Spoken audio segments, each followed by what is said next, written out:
Let's meet the women behind the millionaires, the women supporting, guiding, celebrating women with their wealth. You will hear from women millionaires, how they got there, what they wish they had known, what got them to be a millionaire, the emotional side, the spiritual side, the practical side of wealth. You'll also get to meet the women behind the scenes helping make it happen. Let's dive into Women Behind the Millions. I am Jessica Weaver, your host, best-selling author of 3 books, wealth advisor, and founder of the Women's Wealth Boutique. Let's start meeting the women.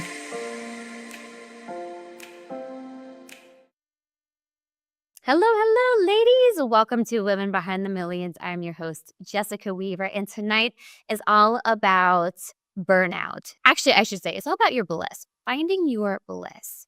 Despite the burnout, despite the stress, the overwhelm, we have an amazing guest tonight, and I'm going to read you her quote. She's one of our amazing authors in our newest book, Rise and Find. And she quotes at the end of her chapter, "In life, take out the words busy and stressed, insert intentional action with purposeful reflection, and you'll become your best self." Celina Mattocks. In life, take out the words busy and stressed. Oh, that is so true, right? Insert intentional action with purposeful reflection, and you'll become your best self. I had to read that twice because it's so important here. This morning, I like to listen to Abraham Hicks while I do my journal work in the morning, gets me thinking. And to me, she is the best at where's your energy right now? Are you low? Where are your thoughts? Being really disciplined with your thoughts. And she had one of her attendees up on stage as she's talking with him about it. He goes, I have a question for you. Life was great. I was in the flow. I was receiving. Things were coming to me so easily, effortlessly. We've all been in those moments where you're just in the zone. And then it kind of started to change. And he was speaking with a friend one day. She goes, you've been whining a lot lately. You've been nagging a lot lately. And you're a Hicks fan, so you shouldn't be doing that. That is against everything that she talks about. And how clear is that? Wow, that hit home for me. To check ourselves. Where are our thoughts going? Are they negative or are they positive? What are the words that we are speaking? We know how powerful words are. I very much believe that. Otherwise, we wouldn't have Think Fix Productions. Where we publish people's works, their words are powerful. And if you start to see yourself going down that rabbit hole with the negativity, when you think of the stress and the overwhelm, you're catering to that. You're welcoming more of it versus being on the other side of, right, what's the silver lining? What's a way that I can grab onto, as Abraham always says? What is that one positive thing that you can grab onto and lead with? Our firm, the Wealth Boutique, right now, we're going through, and it's just a routine audit by the SEC, who are regulated by, very routine. And as they're asking questions, we're a new firm. They want to get to know us and understand what we have, what we're building. And the old me would feel like, oh, this is very nitpicking and criticizing. And sometimes it's hard when we're in those states, when we're not healed or we're still healing, we're raw. Whenever we get feedback, we take it as that criticism and this punch to the gut. Why can't they see what I'm building, what I'm going for? And then I started to feel that way as we were going through this audit. And then I started to shift my mind because I'm like, no matter what comes from this audit, we are going to be a better, stronger firm because of it. We are going to get very clear on our systems. We're going to get clear on our processes. Any gaps that we have, we're going to be able to fill them. So to me, instead of it being more like a report card, it's more of what are the ways that we can grow and learn from this moment. And that, to me, felt very expansive and exciting versus daunting and overwhelming, and that criticism, those critiques and feedback. It's here so that we're just going to get better and better as we move through this as well. And tonight's guest is going to be a constant reminder of this. We have Celina Mattocks with us tonight on Women Behind the Millions. She's a corporate executive, author, speaker, activator. Oh, I love that word. And mom of 2 under the age of 5. She's passionate about leadership development, family, friendship, self-care, and she's the owner of Lead, Live, Learn. What a great title here. Let's bring on to the stage Celina Mattocks with us. Hello, Celina. How are you tonight? Hi, thanks for having me. I'm excited to be here. Ooh, we are excited to dive into your chapter in the newest book, Rise and Find. Before our interview gets away from us, let's just do a quick commercial on what Rise and Find is. Women, we wear many hats: mother, professional, partner, leader. But what if we didn't have to fit into a box? Introducing Rise and Find, an ambitious woman's guide to building her dream life. A powerful new anthology written by 13 inspiring women who have dared to dream bigger, push boundaries, and break free from limitations. Inside these pages, you'll find actionable advice on everything from personal growth and financial wellness to career advancement and self-care, all from the women who have mastered their fields. Whether you're looking to elevate your career, nurture your relationships, or reclaim your personal power, Rise and Find has the tools and inspiration you need to build your dream life. Get your copy of Rise and Find and join the movement of ambitious women rising together. Your dream life is waiting. Let's rise together. All right, Celina, a little glimpse of the newest book at Pink Fix Productions, Rise and Find. What has it been like to be a part of this project? It's been exhilarating, really, to have powerful, intense, engaging women who all have their own areas of expertise coming together to provide a holistic look for the woman who really wants to have it all. I've had a blast with it, and it's nice to only have one chapter instead of having to write a full book like my last one. So this is great. Thanks for asking. I love that you use the word exhilarating. Sometimes it's rare in business to have those projects that just one take you out of your comfort zone, meeting other like-minded people, but to feel that rush, that adrenaline, that creative flow coming back into it. Have you noticed that helping you when it comes to your own business? Absolutely. It's anchored me around this notion of personal productivity, the reclaiming your personal power. It's a way to look at your day differently, a way to look at your life differently. And then, instead of burnout, as you said earlier, this is about finding your bliss. And your bliss doesn't need to be perfection, but it needs to be those little wins, because busy is not a badge of honor. It's just not anymore. So, yes, it's been wonderful to bring the subject of personal productivity as a woman in tech, to be able to use technology in order to be more productive as well as more intentional. You're right. We do think that being busy, I must be productive then, and I'm on my way. Where did that start? Where we like put the hustle on a pedestal and like if I'm hustling, I'm making it. We're making it to burnout, right? Remember making it to breaking down and hitting that overwhelm and that stress. Where do you think it all stems from, Celina? The need to achieve in our desire as strong women to have it all, we just push ourselves more than we need to push ourselves because our checklists are never ending. And instead of isolating your checklist for the day, to an appropriate amount of things that leaves you with energy at the end of the day instead of being exhausted. That's the ticket here, is um, to be intentional about your progress to perfection. Yes. Oh, I love that. Progress to perfection. Yes, us high achieving women. And we also have in the book one of our other authors writing about the equitable distribution of parenting because trying to have it all means we're still doing just as much at home as we were when we weren't working. But now we have two full-time jobs and we're forgetting about ourselves as well. What got you into this work, Celina? So you're a woman in tech, so probably another male-dominated industry, a lot of men. You're trying to make a stamp for yourself in the tech industry as well. Where did this lead you on your path to founding this Bliss Method that we're going to talk about in a bit? So I am mostly surrounded by men, and a lot of the soft skills are what I call the hardest skills, and a lot of them don't have it. So it's allowed me to thrive because I open others' eyes into the real need for the interpersonal, the organized, the productive ways of working instead of the firefighting, the one step forward, two steps back ideology that is pervasive in tech companies because we're chasing squirrels and the next smallest bit of innovation that actually can make a big difference. But there's a lot behind the scenes there. Yes. Oh, sure. Your chapter is so beautifully written, Celina. The storytelling of this, and I want to talk about the story and let all of our viewers in on it too. You take us through your Bliss method that we are going to take apart here on this interview.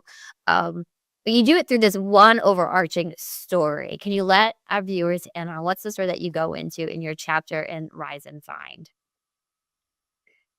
What was the question? I know we're The story, the woman that you meet at the airport. So we're all busy at the airport. We're all stressed usually. We're a little nervous traveling, flying, trying to get home or getting to the event, especially when it comes to work. And this woman just caught your eye out of nowhere. yeah. And something pulled you, intuition, right? Pulled you to make a connection with her as well. Take us into that moment, Celina. Well, I took my earbuds out and I was like, I think this woman needs to talk and I don't know what is about to happen, but something is going to happen. And I just asked, are you okay? And that led to a great conversation about her rising career and her need to reduce some things in her life in order to stay afloat. She was not feeling like she was afloat any longer. And so I walked her through a Bliss method for personal productivity, including some of the technology tools that she can use to support building a more balanced and equitable life for herself.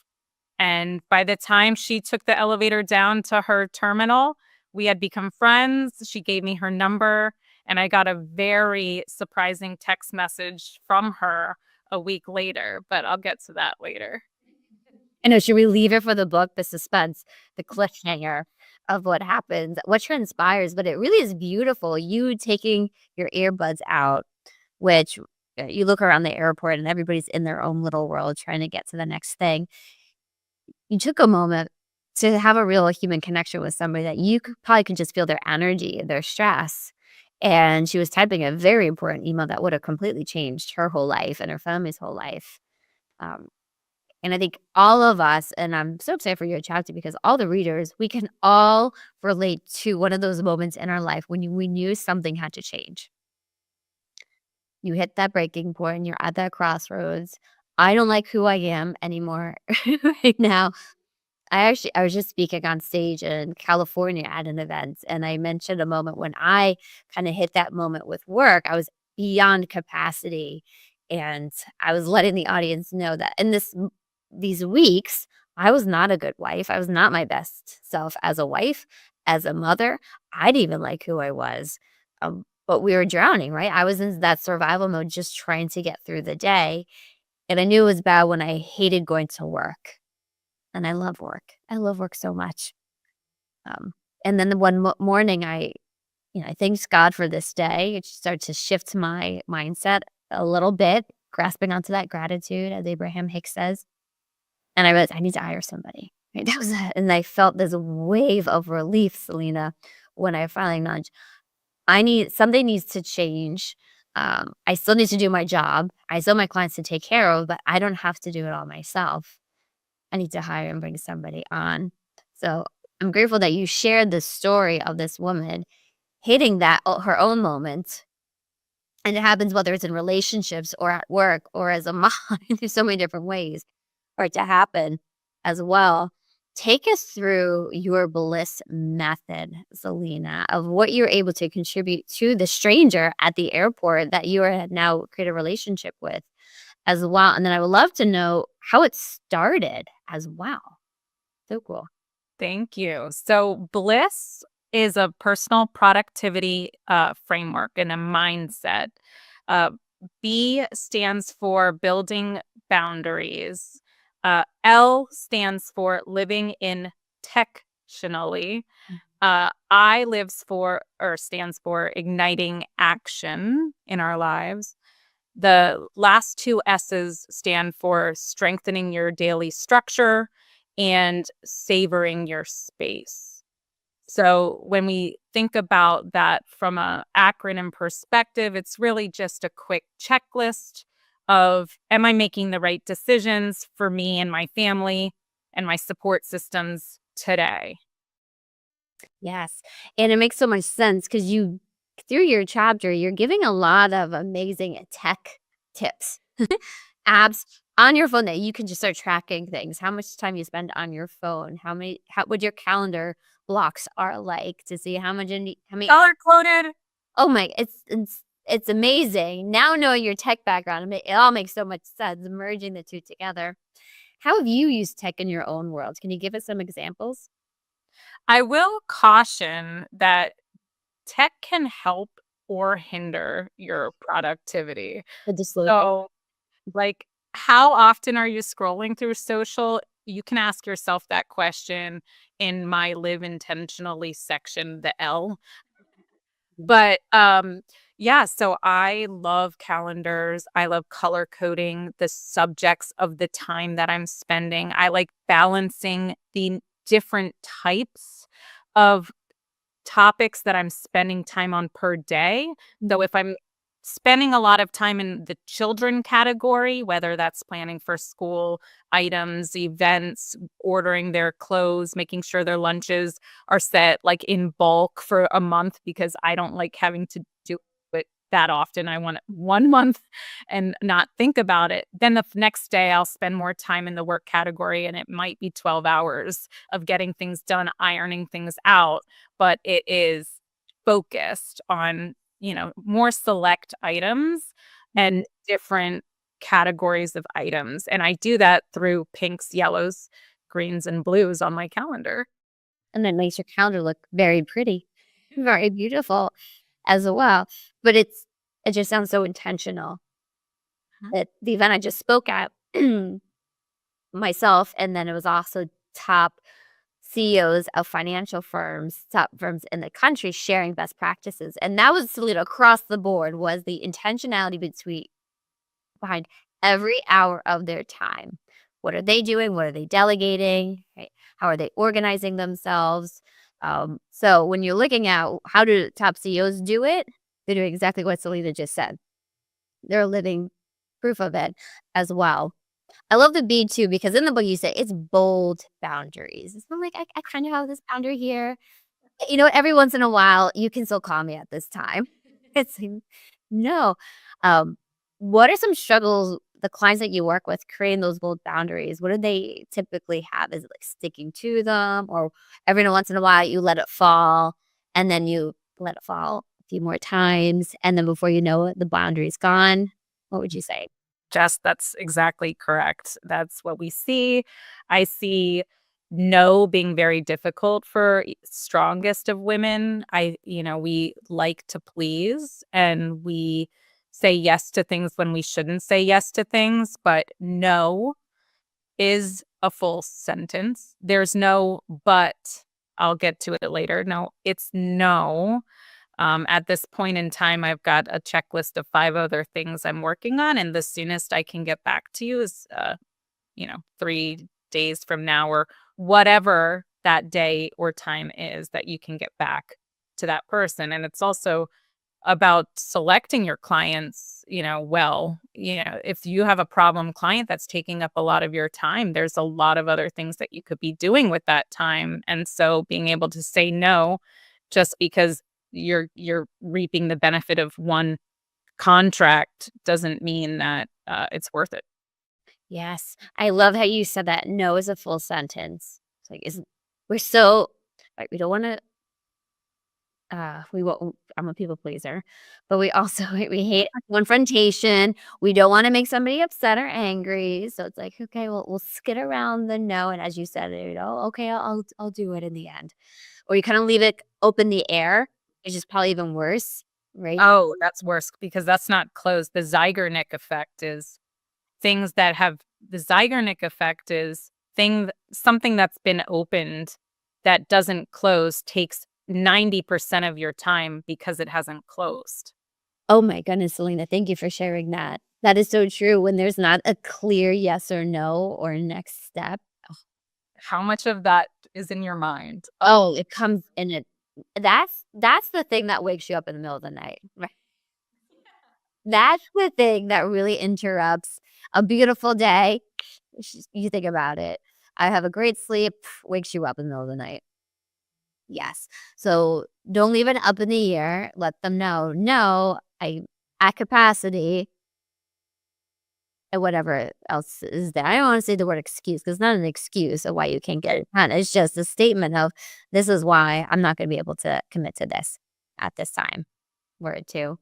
So we have bold boundaries, living intentionally, ignite action. Take us into ignite action. So I find that it's hard for a lot of people to get started if they don't know because they don't know how to do something. So whether that's the new habit, a healthy habit, or it's a following through on a new skill for your skill development, like you want to learn this, but you just haven't been able to take the time to do it. Igniting action is about taking a step. So it is finding and enrolling in that course, or it is making that green smoothie, even if you don't have the banana that's going to make it work all together and have the right consistency. You have the kale, you have the apple, you have the other items. You can add the almond milk, soy milk, oat milk, whatever kind of milk is your flavor.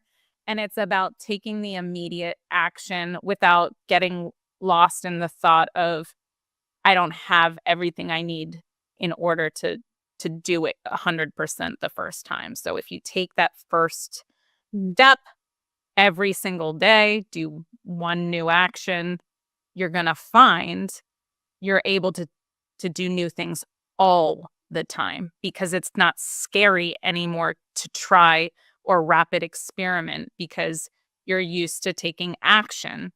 And life rewards action. So when you start acting, which I'm not sure if you've heard of Gallup's Strength Finder. It's a online assessment that quantifies your top 5 strengths across 34 strengths. You've taken it? No, but I want. And it's like a database of over 3 million people at this point. And my company uses it to assess team dynamics. But Okay. my number 1 strength is activator. And so I am lucky in the sense that I don't have fear of acting because I understand that the only strategy execution is the key to everything. You can create a strategy that sits on a shelf and never gets used, or you could just start doing it and see what happens and see how the organization responds and then adapt through rapid iterative experimentation. So igniting action is just taking that first step. Yes. And another thing across CEOs, the ones who are successful, they're not afraid to try something new and to test it out or be the first ones to try it as well. And when I think of ignite action, also like very inspired action too, right? Their energy is there, they're pulsing, they're excited to do it, they're not dreading to do it. And what I'm hearing too, Celina, is it's not perfect action. You don't need that banana for the smoothie to get it done. You can still take that first step even if it doesn't look the prettiest or it's not perfect. But I want to go back to something in your intro when you were talking about the audit and you were saying how I could use it as a way to feel criticized.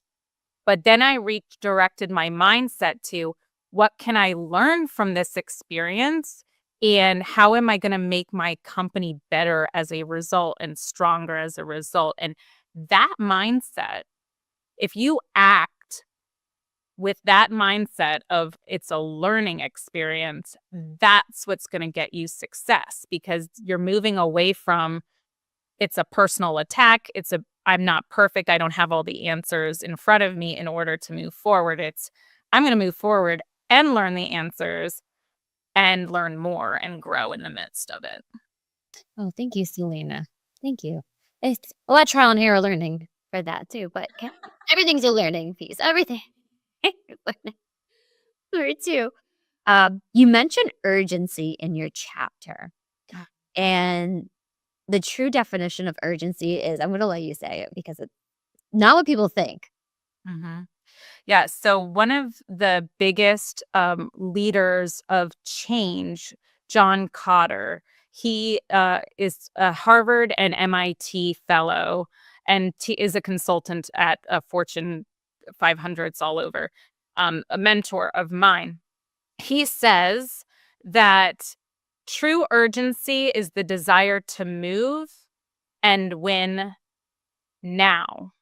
This isn't later. This is now. It's like this gut instinctual need to react and act. And so it's when you have it, you know it. It's hard to describe, but it is very instinctual. And it's very powerful. And it's, according to Cotter, the very first thing that you have to instill in an organization if you want it to move.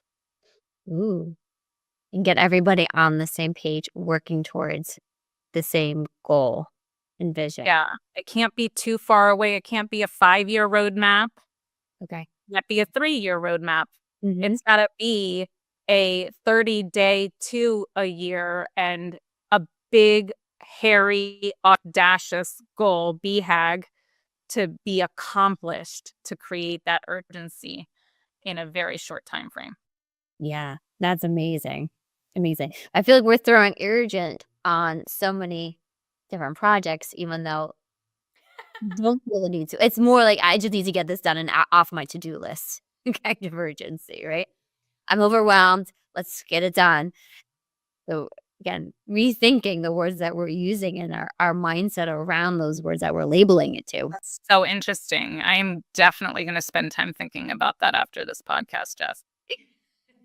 Yeah, really. Yeah. I'll have to come back on to it as well. And then as we're finishing up this part of your interview, Celina, structure and space. 2 things I want to bring up. In your chapter, I don't want to give everything away in the chapter, but you say that we should have 3 hours of me time a day for a healthy mindset, emotion, spiritually. What do we need in this day to feel good about ourselves, to feel grounded, growing, learning, evolving as well? Where did you get the 3 hours from, would you say? 40 years of living and looking around. But I haven't done any quantitative research on this. I do believe it's part of a future research study of mine that would just validate what I know. But I'm telling you, 3 hours sounds out of control for full-time moms, stay-at-home moms, women in careers. But you can do it. And I do it every single day. And I feel like I'm 100 times better off than before I thought of it that way. Before I thought of it as nobody's around me. This is my time. What am I going to do with it? How am I going to use these moments? Mm-hmm. Yes, I would agree. Because usually I'll spend an hour or 2 in the morning working out. I have my meditation, my prayer time. Sometimes I'll just hide in my sauna. It's a great place to hide from your kids when you need a few minutes because they can't get in it. They know it's too hot and healthy for them as well. But light years different. I would not have the businesses that we have if I didn't have those time to myself, because that's when I get the best ideas. When I can check in with myself, I can cry if I need to cry. I can nap if I need to nap, or whatever it is I need to do to recharge or get it to that creative flow as well. So I am so grateful that you are preaching this 3 hours, ladies, and it can be taking a hot bath at the end of the night. It can be working out. It can be going for a walk, right? Reading a book, just something that isn't for your family or for work, would you say? It's kind of like for you. So you think you get that? I do. I think I'm pretty close. Yeah. Right.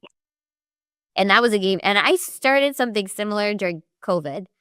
I'm going to do 30 days of meditation. I'm going to do 30 days of journaling. And I'm going to do 30 days of yoga. And then like, which ones, do I want to keep incorporating into just my daily routine? Fascinating. So I do yoga stretching. Most nights I will. But I did journal and meditation this morning. That's my workout. And this is my mindset. I can see things so much better. Because I feel like you're in that fight or flight mode still, right? And so anything that comes at you feels like an attack. You can't handle anything more. And then something happens versus seeing it as a learning opportunity or a growth opportunity. I would 100% agree with you. And I can guarantee anything as an advisor, I probably would guarantee on that side. You'll have a better mindset if you commit to doing that. And then something else you talk about with structures, habit stacking. What is habit stacking? Oh, that was probably my favorite personal productivity read of this year, which is James Clear, Atomic Habits. I've heard of this. So I have that book right over here. But he says, it's the most practical advice I'd ever heard. And I started implementing it immediately. He said, take a habit that you already do, take another habit that you already do, and insert a new habit you want to form. And that way you will be able to more easily form that new habit because it's in between things that you already do. So, isn't that awesome? So you wake up in the morning, you immediately go to put your coffee on, espresso, whatever your whatever your taste is. And then let's say you take your phone out while it's brewing and you scroll through social media. But you're like, I kind of don't want to waste 10 minutes of scrolling through social media. Nothing's happened overnight, maybe. So I'd rather instead weigh myself, right? I'd rather instead read a scripture or a book, a book chapter or saying or whatever it is that allows you to feel your enlightenment. And then I'll go and check my phone and make sure nothing work related or social has come up overnight. So you then attempt the following day to go to the scale and read that chapter before you go and open your phone up and you grab your coffee. So habit stacking I can't take ownership for that one. That was really well written. I highly recommend James Clear's Atomic Habits book. I've heard amazing things about that book and habit stacking and adding in. Like you're getting ready for bed, do a sun salutation or a downward dog, right? As you're about to get into bed. I put my PJs on. I'm going to do a yoga. I need to start doing that. I started stretching before bed. That was the game changer. Right, too. And usually because you have young kids, they take forever. So I just wait for them in their room and I just start stretching while I wait for them. They call small carpets. And stuff. Got a lot of good things from you today. This has been incredible talking about bliss. Just to recap, bold boundaries, live intentionally, ignite action. We have structure and we have space. And space is when you're talking about having those hours for you. Yeah. Creating that space around you as well. This has been so incredible. We have Celina Mattocks on with us on Women Behind the Millions. We're going to take a quick commercial break, but don't go anywhere because we have our favorite segments. We're going to ask her some very pointed questions, ladies. All right, we'll see you in a few. At the Wealth Boutique, we know there's a different kind of wealth. It's not just about the dollars in your account, but that sense of freedom, confidence, and security that comes with it. We know that money isn't just about the math. It's so deeply intertwined with your emotions, values, aspirations. And it's your time. For too damn long, society has whispered in your ear, planting seeds of shame, guilt, greed, embarrassment around money. But here we say and do something different. We give you permission to be who you are meant to be, to spend where it feels good, and to invest where your heart is. Our female-focused team of advisors understands the unique financial journeys of women, couples, and their families. We're not here to just talk numbers. We're here to help you craft your own financial triumph story, one that reflects your goals and values. We open up our arms at the Wealth Boutique to guide you, be your confidant, your advocate, your ally, whether it's your retirement, financial plan, or estate plan. Let's craft your unique story and get started. All right, ladies, we have Celina Mattocks with us here tonight talking about Rise and Find, our newest book. She has an incredible chapter that goes even more in depth into her Bliss Method and how you can connect with her. Well, Celina, here she is, ladies. What is your Rise and Find tip, strategy, thing that you would tell the viewers, the readers of the book? My tip would be 3 hours of personal space and time per day. That's right. You heard me. 3 hours. If you miss it one day, so can you stack it the next day? I'm going to take 6 hours today. Use it or lose it. Schedule it in.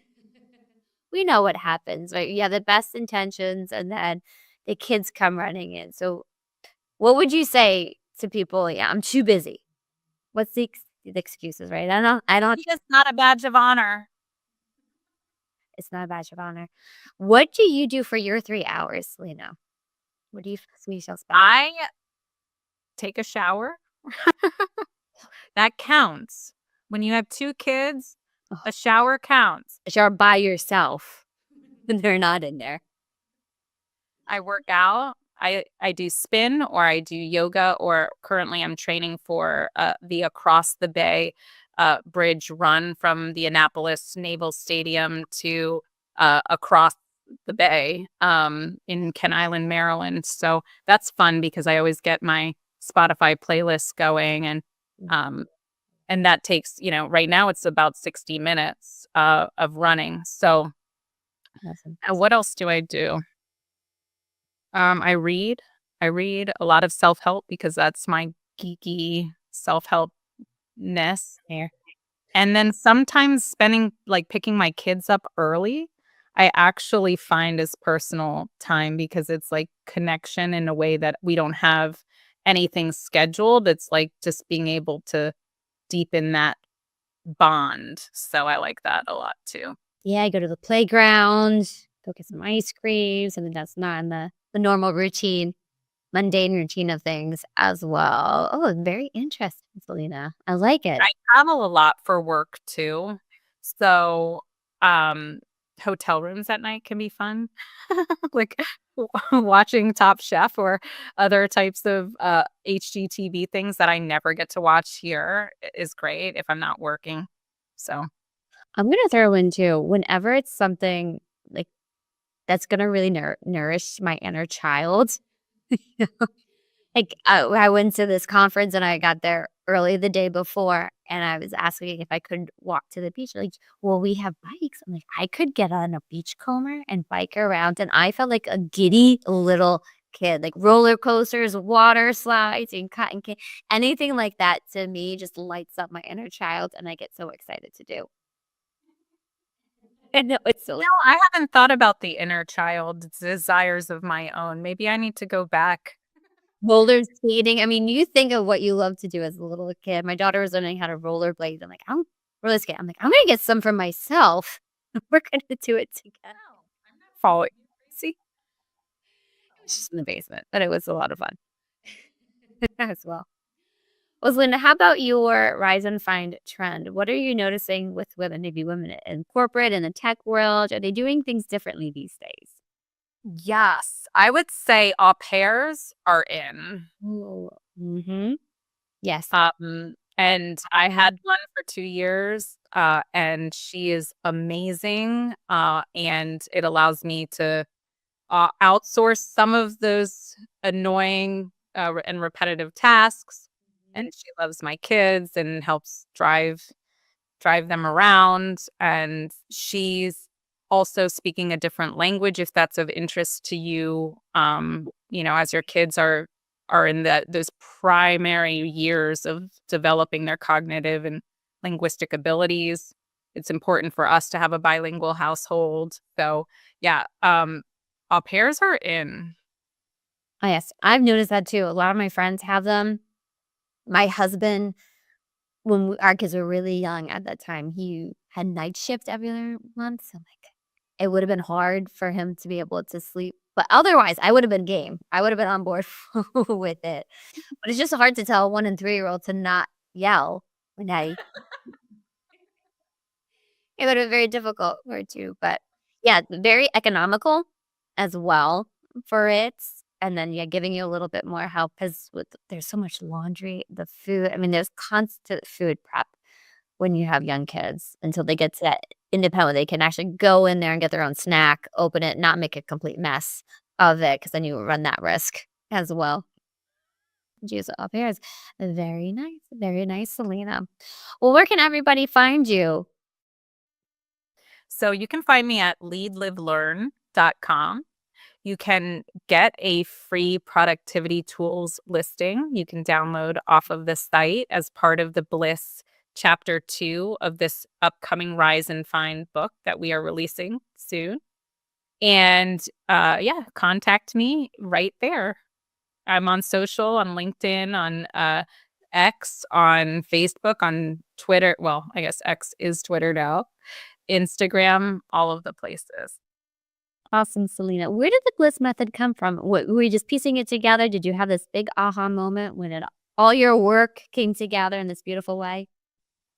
So part of my job is to create frameworks for things that organize mental models and organize enterprises. So I thought about if I were to take from my own mind what I do, what would it look like? And Bliss is where it came from. And I love an acronym too. Bold boundaries, live intentionally, ignite action, structure, and space. So nice. Thank you so much, Celina, for being on with us on Women Behind the Millions, for being a part of the book. How are you using this book in your world? How am I using the book? Yes. Yeah, getting the word out there, marketing, using it for your business.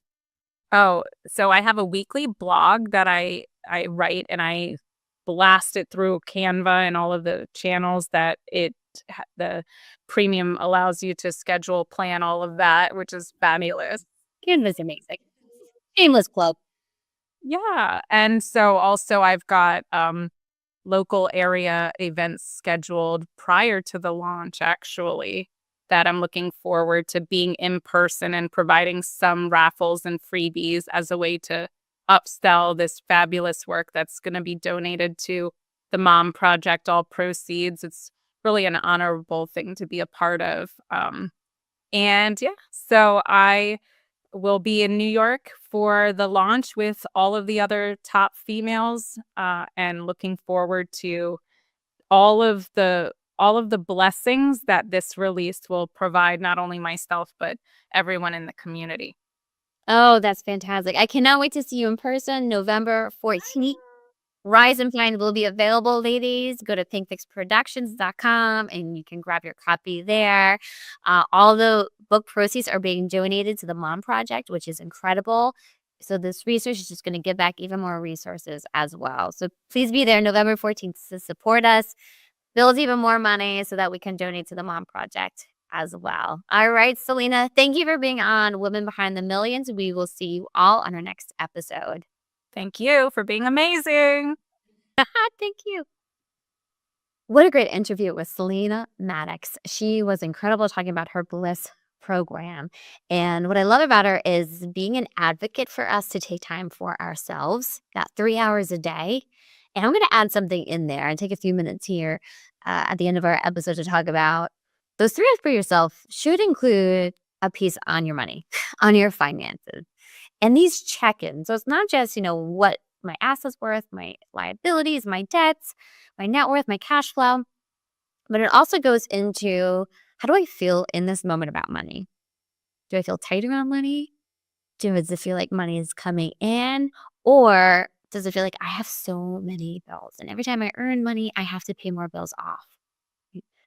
That's a series of thoughts that can take you in a very different direction than the thoughts of, I always have more than enough money to cover my bills. I'm excited when I get paid. I'm grateful when I get paid. Something that I've been playing around with is I have money pouring in from all areas of my life. This took me a long time to get to because usually I would have success a lot in one area and on the other. And it felt like I wasn't worthy to have it across the board, especially if I wasn't putting in the hustle to achieve that money coming in. I want you to know right here, right now, you are worthy of the money. You are worthy of the wealth coming into your life. You are worthy of the money, even if you worked a day or didn't work a day. You are worthy to receive because you are a child of God. You're a child to God. So you are worthy of the wealth. Okay? So checking in with you on how do you feel right in this moment on wealth. And that's why that's me, lady. I do my journal work, okay? I do it. And I'll give you a little glimpse of what my routine looks like with my own habit stacking. So first I fill a full page of gratitude. I have to fill a full page of everything I'm grateful for. Sometimes it takes me a while to get into it. Sometimes it just pours out of me. But I do promise you that once you start, you'll start to see, right? I'm grateful for this shirt. I'm grateful for this crisp, cool fall day. I'm grateful for this table. I'm grateful for this computer. I'm grateful for my pink water bottle. Right? It can be small things. It can be big things. I'm grateful for my house, my home, my family, my weekend. Okay. And then I start with a list of I'm an energetic match to receive. And what is it? And I have a little over a page of things that I have been calling in. And intuitively, I know if I'm getting close to hitting that goal, I'm going to raise it. I'm going to raise it. So usually I don't even actually hit it because I keep consistently raising that goal. And I say I'm an energetic match to receive, let's say, a new client. I'm an energetic match to receive $500,000 months. Okay. And then I say, I'm grateful to receive the $500,000 month. I'm grateful to receive the client. So I'm calling it in and I'm already expressing gratitude before it's even here. Okay. That puts me on the same frequency of the money. Then I check in with myself. After going through that work, how is it that I feel right now in this moment? And I say a prayer to God. And my prayer today, and I want to share it with you because I thought it was so beautiful. I saw it over the weekend. And it's, Lord, give me the wisdom to fully use and embrace and know what to do with the gifts that you are giving me, the blessings that you are giving me. Because God, He gives it to us, what we ask for. It pours on us. A lot of times we don't have the wisdom yet to know what to do with this gift. And we self-sabotage. We feel like we have to sacrifice something. Or we receive it and we're scared to trust that I know what to do with this gift. And so give me the wisdom, Lord, of what to do with this gift. Okay. So that's the internal work that we talk about when you look at building your wealth. Then we have the external side. So going back into Celina's tip of the 3 hours of time, now we have the financial side of it. And I was just doing it before this recording. I go through my family's and my business's our net worth sheet. Okay. So my kids' accounts, my retirement accounts, our joint account, the bank accounts, the life insurance, our houses, our liabilities, our debts, any loans, the same thing with the business. So I can see, and I do it quarterly now. I get my clients to do it monthly in the beginning, and then we get into a routine where we can do it quarterly. And this has got me from a place of being terrified to look at the money, especially when you're starting a business. It's very overwhelming. It's so much more expensive. It's like building a house, so much more expensive than you think, even when you run the numbers, even when you do the due diligence. So a place where I'm really excited to see what we've been able to build and grow and where it's going. And then to see what's our rate of return for our earnings, but also for our savings. When you combine those two together, it is so powerful. So powerful, right, too. And then going through it with my husband, obviously being in the industry, I do a lot of the finances, how we invest the money. I bring him in, but this shows, this keeps me accountable, him accountable. We get to come together. What are we going to do with this extra money, this extra savings as the assets grow? What are we going to do with this money? Because for me, I love to spend money on nice things. So whatever we have extra cash flow or assets, we are now, what's that next project to move it into? So I'm not just recklessly spending it. We have a lot of intention behind where it's going. And that's what I would recommend to you. Set aside time on your calendar, whether it's weekly, monthly, quarterly. I go through a cash flow on a monthly basis and weekly basis to do this. So put in your calendar, have it, stack it with other things that you do. I know Caroline, she pours a glass of wine, she lights a candle, and she goes through them. So she makes it a whole vibe, a whole thing to do as well. Caroline Chan is one of our advisors at the Wealth Boutique, also the lead author of Rise and Find as well.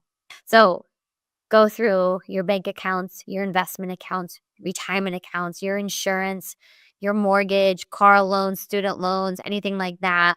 The value of your houses, your properties, your cars, what's that ending value? And then how are you doing each month? Are they growing because you're saving extra money or because the investments are doing well?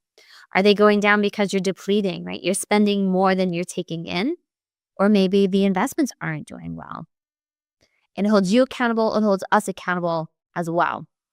So I wanted to share that piece of it with you as well.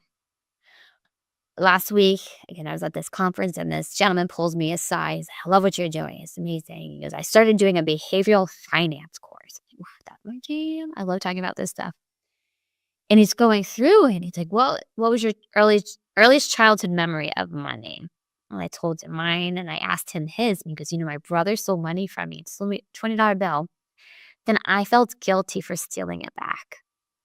So for what's coming up there, one, money can be stolen from you. So a lot of fear that money is going to leave when you do receive a gift. Can you trust it will be there? Two, there's a lot of guilt and that other people are going to want what you have. Very scarcity minded. If I earn more money, that's less money for you, which is not how the world works with money. It was interesting to see him as we're talking through, what things in his life has he been doing because of this early childhood memory, these habits that have formed because of that traumatic event.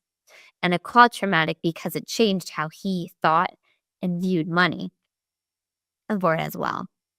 So then I started segueing him into the energetics of money. He's like, I don't understand that. I'm like, the quantum physics of money. No, he's like, I don't get that. I said, well, even this notebook, right? It's made of atoms. This microphone, I said, we're all made of atoms, and atoms are energy. Everything's energy in this world. So money is then an energy too. And I asked him, well, when you think of that early childhood memory, how do you feel about money? Do you feel low vibration, low energy? He's like, yeah. So now think of a good time with money. How do you feel? Oh, feel really good, right? You just got a bonus. Let's say you bought your first house. You paid off a credit card. You paid off your student loan, right? You bought yourself a car. High energy, right? Okay. Well, like energy attracts like energy. So if you're low because you're thinking of these bad traumatic times in your life, you're going to attract low energy money. And that type of stuff is there's never enough. There's more bills coming in than money coming in. Can I trust this? There's a lot of guilt, those negative emotions around it. Greed. I'm scared to want more money because I'm going to get greedy. Versus that high energy frequency that attracts right? Money's just pouring in. Money effortlessly is coming in from all areas of our life. And with that, I'm going to end with one of my favorite mantras that I heard online. I stole it. No. I believe her name is Sam. She's an amazing money coach. But she talks about, I'm so happy and grateful now that money comes to me in multiple ways on a continuous basis, right? I'm so happy and grateful now that money comes to me in increasing quantities through multiple sources on a consistent basis. There's a lot in there. More for next time. So thank you so much for tuning into Women Behind the Millions and staying on for kind of the after show of Celina Mattocks with myself. And we'll see you next Thursday night on 7 p.m. Hey, money queens, looking to get your wealth to that next level, 7, 8, 9 figures? Follow us on Instagram at PinkFixMyMoney and at Women's Wealth Boutique for more millionaire money tips.